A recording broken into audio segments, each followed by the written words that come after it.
כן, את רוברט אני מכירה, אני לא אגיד כמה שנים, נכון רוברט? או אני אגיד.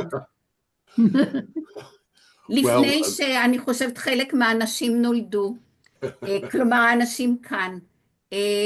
רוברט הוא איש הייטק במקצועו, הוא מלומד וידען שאין שני לו. הוא בלשן חובב ויש לו ידע מעמיק בכמה וכמה שפות. הוא היה תלמיד שלי עד 1973, והיום הוא עמית שלי, ואני מברכת על הזכות לעבוד איתו יחד. אנחנו עובדים יחד בתרגומי שירה מעברית לאנגלית ומאנגלית לעברית, ורוברט יאמר לנו את תפיסת העולם שלו לגבי תרגום. חג שמח לכולם. אני אדבר היום באנגלית, which will spare you all my grammatical mistakes. I will try to speak slowly.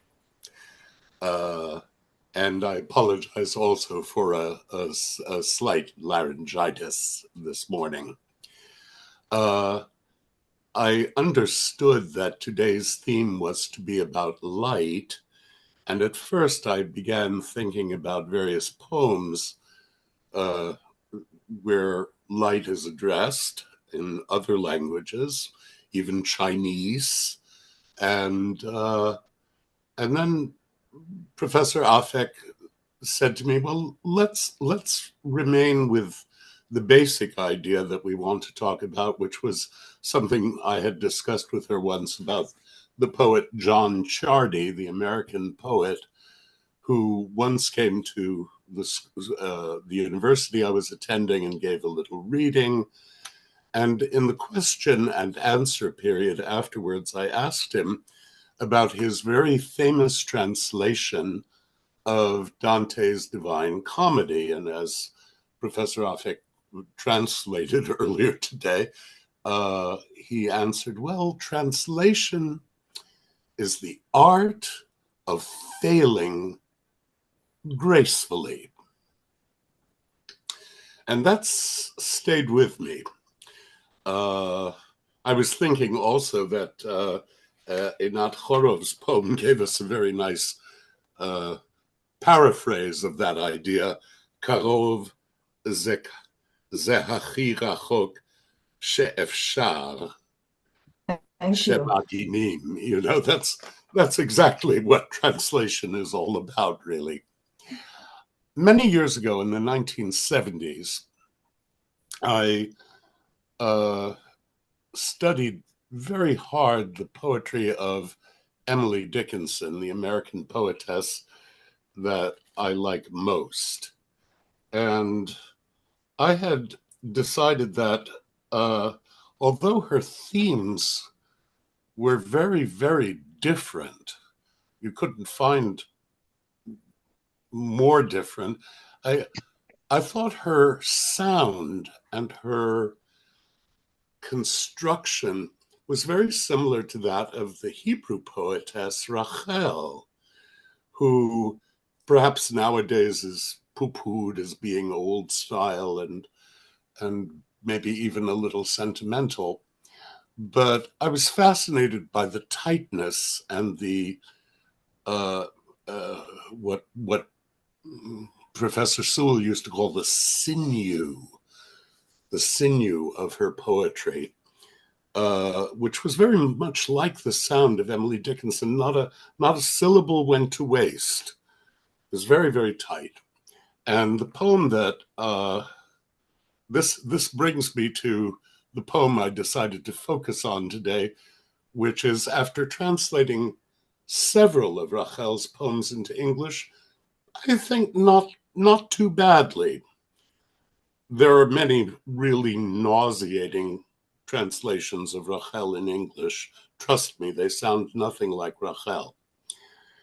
But the poem that defeated me is the one that you see on your screens now, Shabbat. And the difficulties here, you know, you look at this and right away you see places where, oh, I can work on that. I'll get that if I work on it. And other places where you just don't know where to go. I was thinking earlier when Professor Afek read Ayit Ayit, I was thinking to myself, there is no way that this poet did not have Blake in his mind, tiger, tiger, burning bright. You know, there's one poetic idiom underlying all these languages.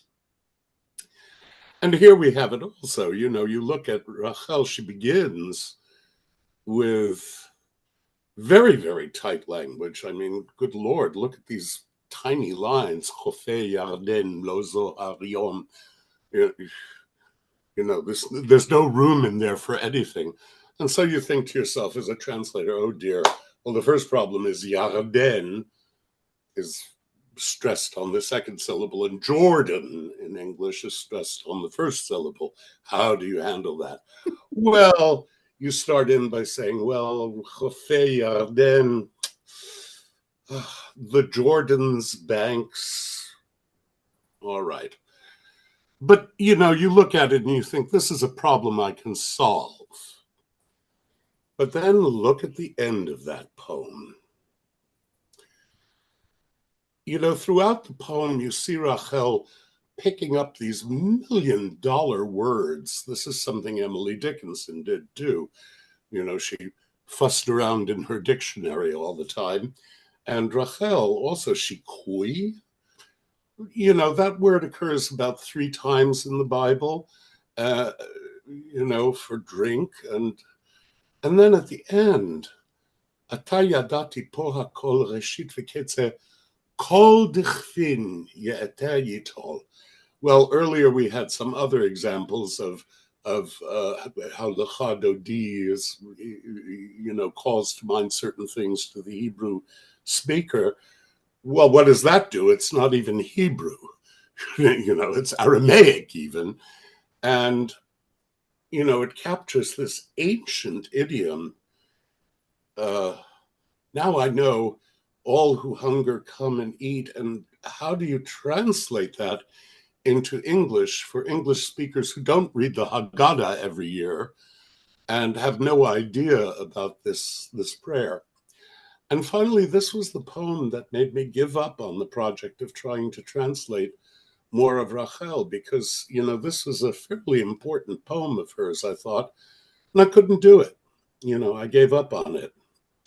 Now, this morning, just this morning, using an AI tool, I found that there has been published, not too long ago, 2015, a translation into English of this very poem. And I just found it this morning, so I apologize to Professor Afek for not sending it to her. I just found it. I asked Grok on Twitter, has anybody translated it? That is my bell ringing to tell me to shut up. רוברט, אתה צריך להקפיד על הזמן. Well, I'll take a few more moments. This appeared You have one moment. I have 1 minute. Okay, this appeared in the Beltway Poetry Quarterly, Poetry and Translation, in the summer of 2015. It's translation by Rick Black. And this is a translation that fails, and I'm not so sure whether it's all that graceful either. He ended it like this. Now I know, hear everything, beginning and end. All who are hungry, come partake. יפה. Yeah, yafeh, if you're Jewish and if you know the Hebrew. But no, I don't think it's yafeh. I think, for example, the way he begins, Jordan's shores, the light-filled sky, he's trying to mimic the sound and failing. A fishing skiff, I'll lie down, drink in this elixir of peace, he begins. And you see, even that bothers me because, you know, Rachel was writing in a language that had not yet quite settled in as a spoken language. And what we have here is not the future tense, the way most modern Israelis use it, eshgav, eshteh, but the imperfect tense. I shall continuously lie. I shall continuously drink. Mm-hmm. It's not quite the same as I will drink, I will lie. It's I am lying, I am looking. It's a continuous action. And this contrasts very sharply with her use at the end of the perfect tense, atayadati. That is a perfect tense, not a past tense. I didn't know it in the past. I have finished knowing. I have completed it. And this is terribly important. Professor Afek and I were talking about how these layers of language, and that is why ultimately we came round to this technique of using two translators, one fluent and native in the target language, one fluent and native in the source language, because one has to read the original poem and pick up all these tiny little subtleties that only a native speaker can hear. The other has to try and get that same sound, that same feeling, that same atmosphere in the target language, and only a native speaker can really handle that. It's a difficult problem, and I think that's a good place for me to stop. תודה רבה, רוברט. תמיד מחכים את השומעים. צריך לזכור שרחל, כמו האחרים בתקופתם, שוררים האחרים, יצרו בעצם את השפה העברית. וכדי ליצור אותה, הם לקחו אותה מהרבדים השונים שלה. אנחנו קצת איבדנו באלף את היכולת הזו לקחת מכל הרבדים. זה גם אצל עגנון אותו סיפור.